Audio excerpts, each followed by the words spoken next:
বৃদ্ধ বয়সে এপিলেপসি বা মৃগী রোগ হওয়ার চান্স কিন্তু অনেক বেশি বেড়ে যায়।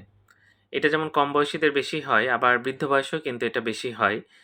বৃদ্ধদের এপিলেপসি হওয়ার বা খিঁচুনি বা মৃগী রোগ হওয়ার যেটা প্রধান কারণ সেটা হচ্ছে স্ট্রোক।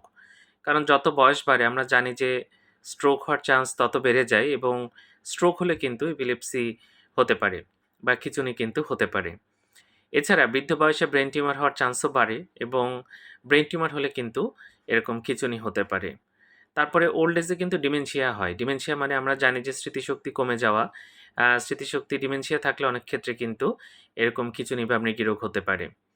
ওল্ড এজে ইনফেকশন হওয়ার চান্সও বাড়ে। বিভিন্ন সংক্রমণ হয় আমাদের ব্রেনে। ব্রেনে যদি কোনো ইনফেকশন হয়, বিশেষ করে মেনিনজাইটিস, এনকেফালাইটিস, তাহলে কিন্তু তখন খিঁচুনি হতে পারে বা ব্রেইন অ্যাবসেস যদি হয়, তখন কিন্তু এরকম এপিলেপসি বা খিঁচুনি হতে পারে। তো যাই হোক এগুলোর ভালো চিকিৎসা আছে। এখন ভালো, ভালো ওষুধ আছে।